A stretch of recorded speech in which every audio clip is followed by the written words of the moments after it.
Hello everyone. आज हम लोग सीवर के फ्लो वेलोसिटी के बारे में डिस्कशन करेंगे कि कैसे हम सीवर या ड्रेन की फ्लो वेलोसिटी को डिटरमाइन करते हैं। कौन कौन से हाइड्रोलिक फार्मूला होता है जिसका हम यूज़ करके फ्लो वेलोसिटी को डिटरमाइन करते हैं।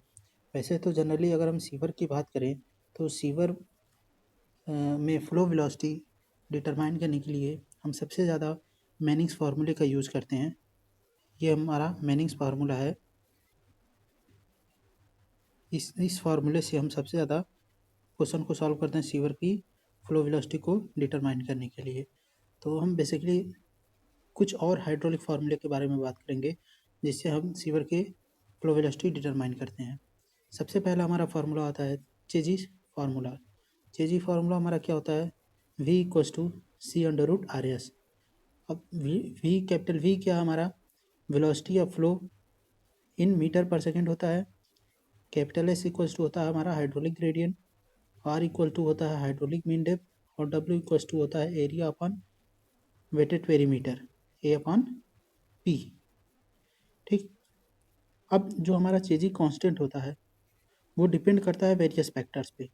अब कौन कौन से फैक्टर्स होते हैं? जैसे हमारा जो सीवर है उसके साइज पे डिपेंड करेगा, उसके शेप ऑफ चैनल के ऊपर डिपेंड करेगा, चैनल्स का जो रफनेस है उस पर डिपेंड करेगा, या जो हाइड्रोलिक करेक्टरिस्टिक्स है चैनल का उसके ऊपर डिपेंड करेगा हमारा चेजी कांस्टेंट। तो ये सारे ऐसे फैक्टर्स हैं जिसके ऊपर हमारा चेजी कांस्टेंट क्या होता है, डिपेंड रहता है। सेकंड हमारा फार्मूला कौन सा है? मैनिंग्स फार्मूला, जो कि सबसे ज़्यादा हम यूज़ करते हैं सीवर के डिजाइनिंग के लिए। फार्मूला हमारा क्या होता है? v equals to 1/n into R to the power 2/3 into S to the power 1/2। अब इसमें स्मॉल n हमारा होता है मैनिंग कांस्टेंट। स्मॉल n की वैल्यू हमारी जनरली जो होती है वो कितनी होती है? 0.012। अगर क्वेश्चन में स्मॉल n की वैल्यू गिवन नहीं रहती है तो हम n की वैल्यू को एज्यूम कर सकते हैं 0.012। अदरवाइज जो क्वेश्चन में वैल्यू दी रहेगी उसी वैल्यू को हम मान करके क्वेश्चन को सॉल्व करेंगे। कभी कभी क्वेश्चन में होता है कि जो सीवर होता है वो रनिंग फुल होता है, मतलब जो सीवर है वो फुल फेज में रन करता है, तो उस कंडीशन में स्मॉल n की जगह पे हम कैपिटल N को यूज कर सकते हैं। तो कैपिटल N जो हमारा ये इंडिकेट करता है कि जो सीवर है वो पार्शली फुल फ्लो की कंडीशन में, सॉरी फुल फ्लो की कंडीशन में हमारा है, रनिंग फुल कंडीशन। ठीक। नेक्स्ट हमारा फार्मूला है Crimp and Bruges formula. Crimp and Bruges formula हमारा क्या होता है? v equals to 83.5 into R to the power 2/3 into S to the power 1/2। ये हमारा क्रिम्प एंड बर्च फार्मूला होता है। आर हमारा वही होता है हाइड्रोलिक मीन डेप्थ होता है और एस जो होता है हमारा हाइड्रोलिक ग्रेडियंट होता है। नेक्स्ट हमारा आता है हेजन विलियम्स फार्मूला। जनरली जो हेजन विलियम्स फार्मूला होता है उसका हम यूज वाटर सप्लाई में पाइप के फ्लो के लिए या पाइप के डिजाइनिंग के लिए हम करते हैं। अगर हम सीवर की बात करेंगे तो उसके लिए हम मैनिंग्स फार्मूले का यूज़ करेंगे। अगर पाइप फ्लो की बात करें तो उसके लिए जो होगा हम हेजन विलियम्स का फार्मूले का यूज़ करते हैं। तो फार्मूला हमारा क्या होता है? v equals to 0.85 into C H into R to the power 0.63 into S to the power 0.54। ये हमारा हेजन विलियम्स फार्मूला होता है। अब इसमें ये जो चैनल सेक्शन की जब हम डिजाइनिंग करते हैं तो उसमें डिस्चार्ज इक्वल्स टू हम क्या यूज़ करते हैं? एरिया इंटू वेलोसिटी यूज़ करते हैं। एरिया हमारा क्या होता है? Flow area of cross section of the channel, and v equals to हमारा होता है flow velocity in the channel, जो कि यहाँ पे इंडिकेट किया गया है। नेक्स्ट हमारा फार्मूला है बेजेंस फार्मूला। इसमें c इक्वल्स टू होता है 157.6 अपॉन 181 प्लस के अपॉन अंडर रूट आर। ये हमारा बेजेंस फार्मूला होता है। ये ऐसे सारे फार्मूले हैं हाइड्रोलिक फार्मूले जिसका यूज हम करते हैं सीवर में फ्लो वेलोसिटी को डिटरमाइन करने के लिए। अब हम बात करते हैं जो सीवर हमारा होता है उसमें मैक्सिमम और मिनिमम वेलोसिटी के बारे में। तो सीवर में हमारा दो कंडीशन होता है कि या तो हमारा मिनिमम वेलोसिटी होता है या तो हमारा मैक्सिमम वेलोसिटी होता है। तो हम इसके बारे में हम डिस्कशन करते हैं। तो सबसे पहले हम मिनिमम वेलोसिटी के बारे में हम डिस्कशन करते हैं।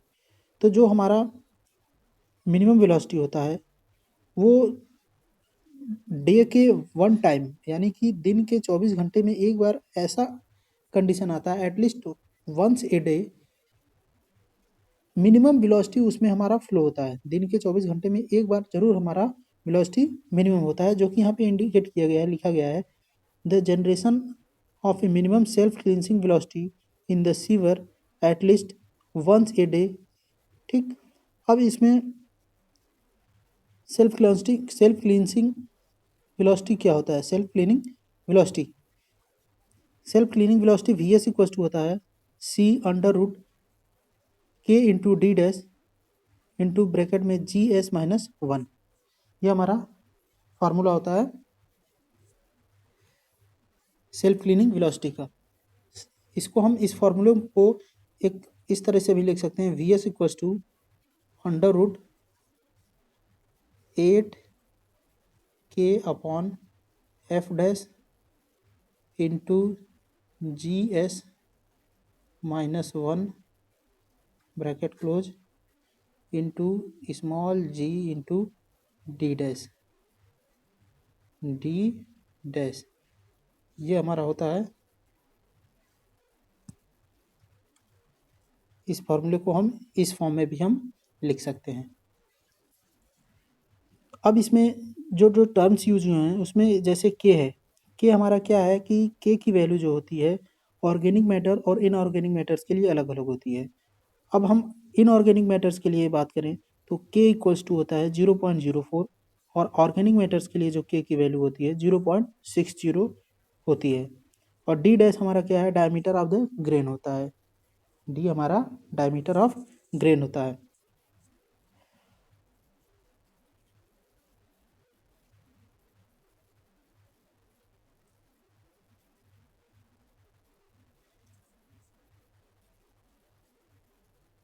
जी एस हमारा क्या होता है? Specific gravity of sediment. Specific gravity of sediment. अभी जो हमने फार्मूला बताया उसमें जो जी एस का टर्म आता है तो वो हमारा क्या होता है? स्पेसिफिक ग्रेविटी ऑफ सेडिमेंट होता है। एफ हमारा क्या होता है? फ्रिक्शन फैक्टर होता है। और के हमारा होता है जो a sediment characteristics constant to be determined by experiment. ये हमारा सेडिमेंट करेक्टरिस्टिक्स कांस्टेंट होता है जिसको हम एक्सपेरिमेंट करके हम डिटरमाइन करते हैं। अभी हम बात कर रहे हैं सेल्फ क्लींसिंग वेलोसिटी की, तो हम सेल्फ क्लींसिंग वेलोसिटी क्या होता है इसके बारे में भी थोड़ा डिस्कशन कर लें। सेल्फ क्लीनिंग वेलोसिटी क्या होता है कि it is the velocity which causes both floating and heavy solids to get transfer easily या ट्रांसपोर्ट इजली। यानी कि सीवर में मिनिमम हमारी वेलोसिटी इतनी होनी चाहिए कि जितने मिनिमम और मैक्सिमम वेलोसिटी इतनी होनी चाहिए कि जो भी हमारे फ्लोटिंग मैटर्स या जो भी हमारे हैवी मेटल्स हैं, हैवी सॉलिड्स हैं सीवर में, वेस्ट वाटर में, वो क्या हो? इजिली ट्रांसपोर्ट हो जाए। उसको हम क्या बोलते हैं? सेल्फ क्लीनिंग वेलोसिटी बोलते हैं। तो सेल्फ क्लीनिंग वेलोसिटी का डेफिनेशन क्या होगा? It is the velocity which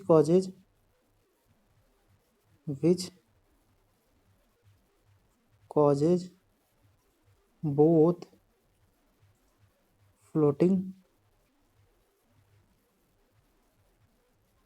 and heavy solids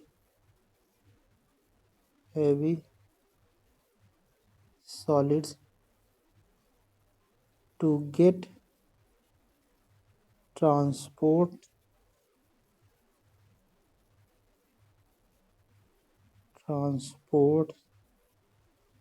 easily।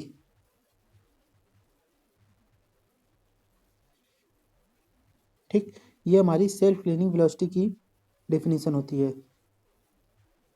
Minimum और मैक्सिमम वेलोसिटी क्यों रखते हैं? क्योंकि कई सारे ऐसे पार्टिकल्स होते हैं जो वेलोसिटी मिनिमम होने पे क्या होते हैं, वो तुरंत सेटल हो जाते हैं हैवी होने के कारण। और कुछ हमारे पार्टिकल्स ऐसे होते हैं जो हल्के होने के कारण उसमें तैरते रहते हैं। तो इसीलिए हम सीवर में मिनिमम और मैक्सिमम वेलोसिटी दोनों को कंसीडर करके ही हम सीवर की डिजाइनिंग करते हैं। तो ये हमारा डेफिनेशन हो गया सेल्फ क्लीनिंग वेलोसिटी का। अब हम बात करें कि जो हमारी मिनिमम वेलोसिटी होनी चाहिए वो कितनी होनी चाहिए सीवर में।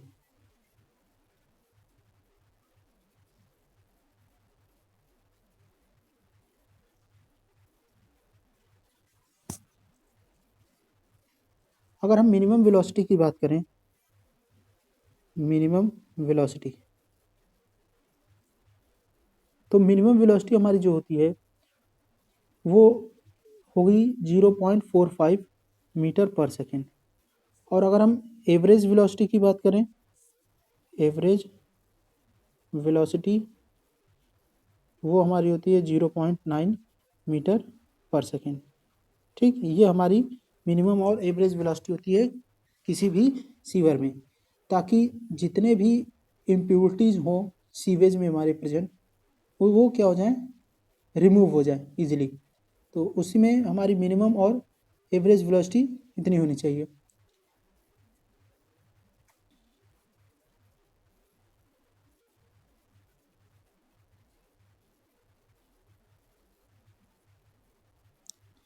जैसा कि आप देख सकते हैं यहाँ पे हमने जो फार्मूला बताया था अभी वीएस वाला, वो फार्मूला हमारा यहाँ पे है। और जो हम मिनिमम की वेलोसिटी की अभी बात कर रहे थे कि हम कितनी होनी चाहिए 0.45 मीटर पर सेकेंड और average velocity 0.9 metre per second. तो ये हमारा हो गया मिनिमम वेलोसिटी की बात। अब हम बात करते हैं मैक्सिमम वेलोसिटी की बात। तो मैक्सिमम वेलोसिटी हमारा डिपेंड करता है सीवर का जो मटेरियल है उसके ऊपर। तो अगर हमारा सीवर जो है कास्ट आयरन का है तो हमारी जो मैक्सिमम वेलोसिटी होती है वो कितनी होनी चाहिए 3.5 से 4.5 मीटर पर सेकेंड। और अगर सीमेंटेड कंक्रीट पाइप है तो 2.5 से 3 मीटर पर सेकेंड, ये हमारा मैक्सिमम वेलोसिटी होना चाहिए। तो ये हमारी मैक्सिमम वेलोसिटी की बात हो गई और यहाँ पे हमारा मिनिमम वेलोसिटी हो गया। ये होती है मिनिमम और मैक्सिमम वेलोसिटी। अब हम बात करते हैं, जैसा कि अभी हमने बताया कि अगर मैनिंग्स फार्मूले का हम यूज़ करते हैं तो उसमें स्मॉल एन का टर्म यूज़ करते हैं। ये स्मॉल एन का टर्म हमारा क्या इंडिकेट करता है कि जो हमारा कैपिटल लेटर्स होता है वो इंडिकेट करता है कि हमारा जो सीवर है वो रनिंग फुल कंडीशन में है। और जो स्मॉल लेटर्स है वो किससे रिलेटेड होता है, रनिंग पार्शियली फुल कंडीशन से। ठीक, तो ये हमारा हो गया सीवर की बात। अब हम बात करते हैं सीवर के शेप के बारे में। तो जनरली जो सीवर का शेप होता है वो हमारा कैसा होता है, सर्कुलर होगा या एग शेप में होगा। Egg shaped sewer. तो ये दो शेप के सीवर होते हैं। जो हमारा सीवर सर्कुलर सीवर होता है वो किसके लिए यूज होता है, जो सेपरेट सीवेज होते हैं, सेपरेट सीवेज सिस्टम के लिए हमारा सर्कुलर सीवेज क्या होता है, सुटेबल होता है। सर्कुलर सीवर जो होता है हमारे लिए किसके लिए है, सेपरेट सीवेज के लिए। और जो एक शेप्ड सीवर है वो हमारा कंबाइंड सीवेज सिस्टम के लिए है। Combined sewage system, sewage system. तो सर्कुलर जो हमारा होता है वो सेपरेट सिस्टम के लिए होगा और एक शेप सीव जो होगा वो हमारा कंबाइंड सीवेज सिस्टम के लिए होगा। एक शेप मतलब ऐसा सीवर जिसमें हमारा डोमेस्टिक वेस्ट वाटर भी फ्लो हो, इंडस्ट्रियल वेस्ट वाटर भी फ्लो हो और जो स्टॉर्म वाटर हो, बारिश का जो वाटर हो वो भी फ्लो हो। तो उसके लिए हमारा एक शेप्ड सीवर यूज़ किया जाता है। अगर हम सेपरेट इंडस्ट्रियल सीवेज को अलग फ्लो कराएं और डोमेस्टिक सीवेज को अलग सेपरेट कराएं तो उसके लिए हम सर्कुलर सीवर का यूज़ करते हैं। तो जो हमारा एक शेप्ड सीवर होता है वो इंडिया में यूज़ नहीं किया जाता है। ठीक, तो ये हमारे शेप ऑफ सीवर की बात हो गई। अब हम बात करते हैं जो सीवर होता है उसके इंटरनल डाया की, कि इंटरनल डाया कितने से कम नहीं होना चाहिए। तो जनरली जो सीवर होता है उसका इंटरनल डाया जो होना चाहिए 150 mm से कम नहीं होना चाहिए। Internal dia of sewer should not be less than 150 mm, 150 mm से कम नहीं होना चाहिए सीवर का इंटरनल डाया।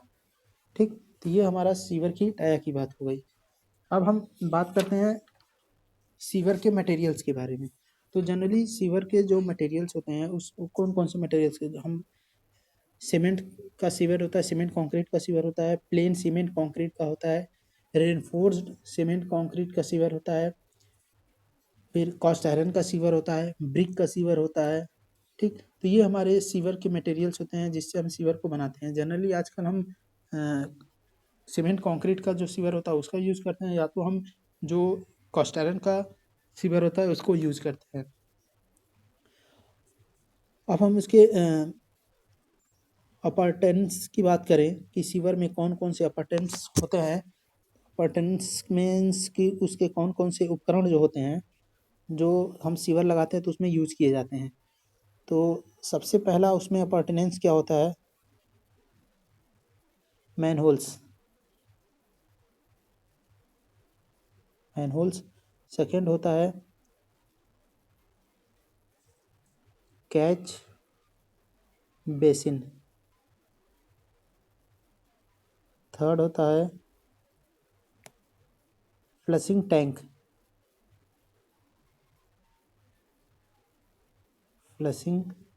टैंक। फोर्थ होता है हमारा स्टॉर्म रेगुलेटर।